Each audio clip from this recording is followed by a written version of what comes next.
Hello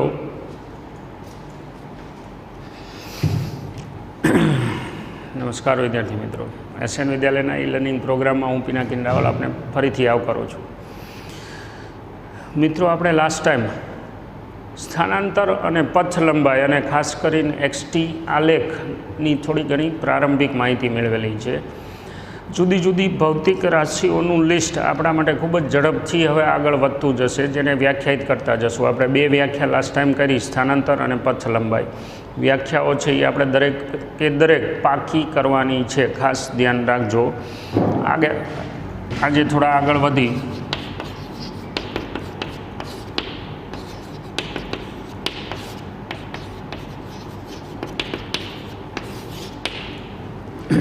चर्चा करवानी छे आपणे सरेराश वेग अने सरेराश झड़पनी। कोईपण व्याख्या करती वखते आपणे फरजियात कोईने कोई उदाहरण लई अने आगळ वधवानुं थशे। तो आज फरीथी एक उदाहरण लई आपणे जेम लास्ट टाइम बात करी थी एम गति करता कोई एक पदार्थनो दरेक वखते आपणे उल्लेख नहीं करी, पण पदार्थ जे छे ए एक परिमाणमां गति करे छे एवुं मानीने ज आपणे आगळ जवानुं छे। सुरेख रस्ता पर एक परिमाणनी गति छे, बरोबर। हवे एनो गति करता पदार्थनो एक्सटी आलेख हूँ बतावुं।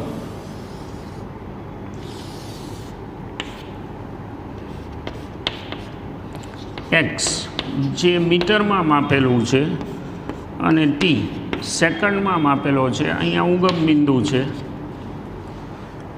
अने मानो के ई आलेखनु नेचर आवुं छे, मतलब वक्र है। एक्सटी आलेख वक्र है। निदान शुं थशे? गतिनो प्रकार जे छे ई केवो छे?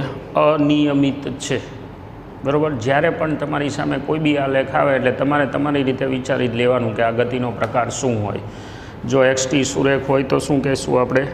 नियमित। अने जो एक्सटी वक्र होय तो अनियमित। आ अनियमित छे। हवे आमां हूँ स्केल थोड़ोक नाखी दऊं। 5 second, 10 second, 15 second, 20 second, 25 second, 30 second. आ रीते आपणे अंदर सेकंडना आंकड़ा मूकेला छे। अने हवे स्केल अहींया आपणे लई आपणी रीते 10 metre, 20 metre, 30 metre, 40 metre, 50 metre. हवे बे पॉइंट गमे ते हूँ आना ऊपर लऊं, आलेख ऊपर। मानो के एक पॉइंट लई छीए आपणे आने हूँ P1 कही दूँ अने बीजो पॉइंट लई छीए आ P2। तो P1 ऊपर अंतर अने P2 ऊपर अंतर। अपनी पासे स्केल नहीं पण अंदाजित जो चाली तो P1 पर एना याम शुं छे? 15 सेकंड अने एनी सामे 15 मीटर, बराबर। आ आंकड़ो आश्रे 15 छे एवुं अत्यारे धारी ले एटले दशांशनी माथाकूट न थाय। P2 पर तमे जाओ तो समय छे 30 सेकंड अने अंतर जे छे ए अंदाजित 35 के एवुं कंईक छे। अंदाजित 35 के एवुं कंईक। मतलब के टाइम 1 15 सेकंड, टाइम 2 30 सेकंड। ज्यारे समय 15 सेकंड हतो त्यारे स्थान 15 मीटर अने आ स्थान 20 मीटर। तो आ जे राशि आवे delta x by delta T एने सरेराश वेग कहेवाय।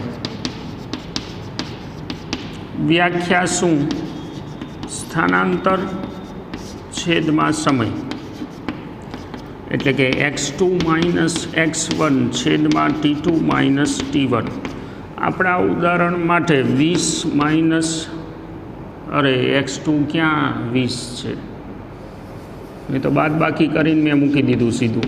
35 મીટર છે એટલે 35 માઇનસ 15 છેદમાં 30 માઇનસ 15 એટલે કે 20 છેદમાં 15 એટલે 4/3 અંદાજિત મીટર પ્રતિ સેકન્ડ. કારણ કે અંશ છે એ શેમાં માપ્યો આપણે મીટરમાં, છેદ શેમાં માપ્યો સેકન્ડમાં, એટલે વેગ જે છે એનો એકમ મીટર પ્રતિ સેકન્ડ થાય. પારિમાણિક સૂત્ર m0L1T-1 થશે. આપણે રાશિઓ જેમ વ્યાખ્યાયિત કરતા જશું એમાં નામ પાડતા જશું, બંને એકમ અને પારિમાણિક સૂત્ર. હવે આ આખી જે બાબત છે એમાં શું બન્યું છે એ તમે જોઈ લો. આપણે શું મેળવ્યું? સમયનો તફાવત અને સામે અંતરનો તફાવત, એટલે કે સ્થાનાંતર છેદમાં સમય. હું આ જે આખી લાઈન છે એને જોડી દઉં P1 P2 ને, તો આ જે આખો ગાળો આવ્યો એ ઊભું માપ છે આટલું, અને આ જે આખો ગાળો છે એ આડું માપ છે આટલું. એટલે આ ભાગ છે ડેલ્ટા ટી અને આ ભાગ છે ડેલ્ટા એક્સ.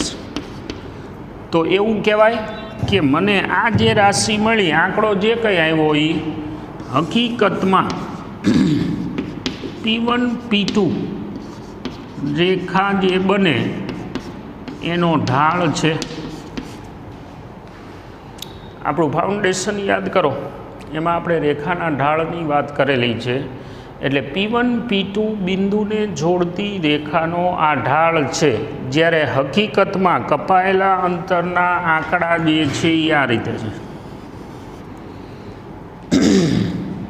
એટલે હવે આ સરેરાશ વેગ જે છે એ મને શું આપશે? પદાર્થનું સ્થાનાંતર કેટલા સમયમાં થાય છે, અથવા તો એકમ સમયમાં થતું સ્થાનાંતર, એને સરેરાશ વેગ કહેવાય. હવે એમાં તમારી પાસે આંકડા, ફરીથી હું બોલું છું વારે ઘડીએ, તમારી પાસે આંકડા કયા છે? પ્રારંભિક સ્થાન અને અંતિમ સ્થાન. મતલબ કે આ જે રાશિ છે એમાં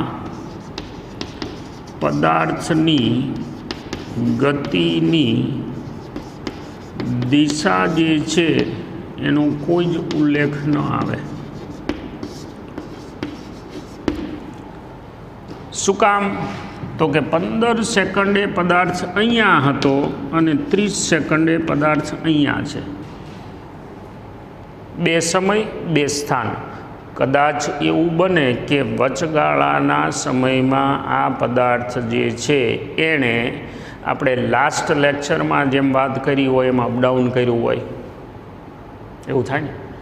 વધારે ઝડપે ગતિ કરી અને જેમ આપણે ઓલા A થી B થી C થી D બિંદુ એના જેવું કંઈક કર્યું હોય, તો પછી ભલે માની લો કે એવું બને કે 15 સેકન્ડે એણે શરૂઆત કરી, પછી માની લો કે 20મી સેકન્ડે એ 50 મીટરે પહોંચી ગયો હોય, પછી અહીંયાથી પાછો આવ્યો હોય, 25મી સેકન્ડે એ 40 મીટરે આવ્યો હોય, અને 30મી સેકન્ડે એ 35 મીટરે પહોંચ્યો, તો આપણી પાસે તો એ 35 મીટરનો જ આંકડો છે ને.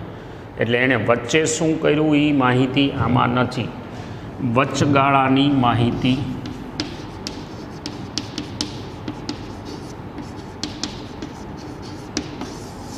આમાં ન હોય. તો એના માટે થઈ અને આપણે બીજી રાશિ એક વ્યાખ્યાયિત કરી છે, સરેરાશ ઝડપ. બે માટેના સંકેત સરખા જ છે પણ વ્યાખ્યા જુદી. પથ લંબાઈ છેદમાં લાગેલો સમય. સરેરાશ વેગ એટલે શું?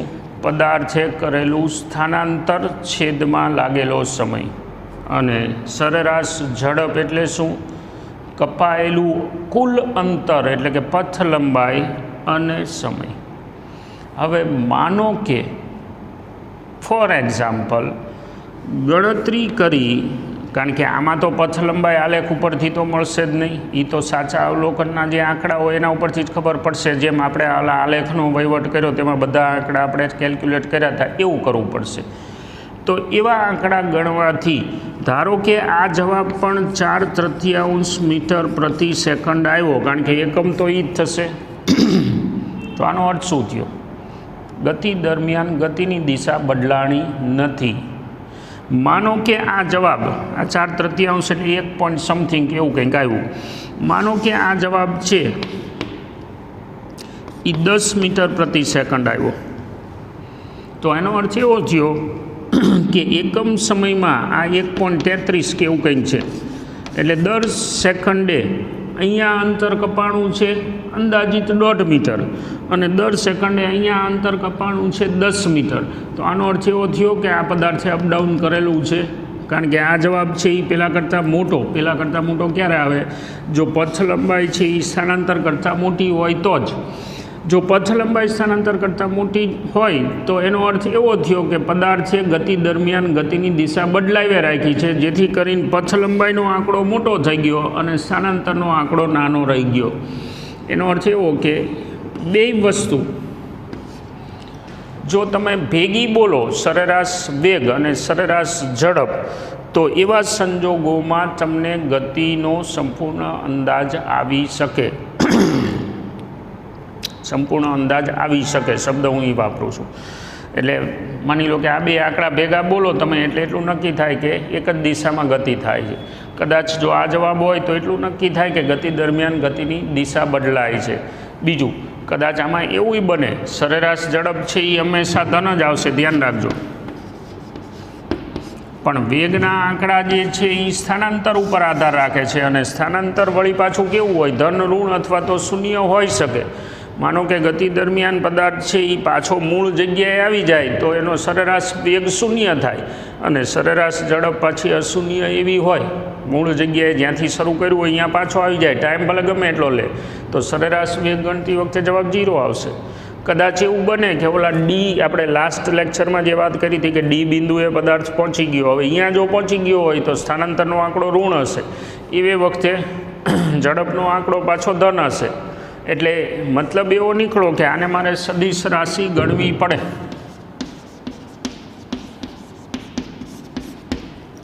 વેગ જે છે એને મારે સદિશ રાશિ ગણવી પડે, અને એની સામે ઝડપ જે છે એ પોતે અદિશ રાશિ છે. એટલે બીજી રાશિ આપણે આજે વ્યાખ્યાયિત કરી, અને એ બે રાશિ જે છે એ શું બતાવશે? ગતિ વિશેનો તમને અંદાજ આપશે, જેમાં ગતિપથની માહિતી આપણને મળશે. ગતિપથ વિશે થોડો ઘણો આપણને ખ્યાલ આવશે. હજુ આ સચોટ નથી. શું કામ સચોટ નથી? માનો કે અહીંયા આપણને એવો જવાબ મળે છે કે દર સેકન્ડે અંદાજિત 1.5 મીટર કાપે છે ગતિ કરતો કોઈ પણ પદાર્થ. દર સેકન્ડે એટલું અંતર કાપે જેવું જરૂરી નથી. તમે પોતે વાહન લઈને નીકળ્યા હોય તો સ્પીડોમીટર તમારી પાસે છે.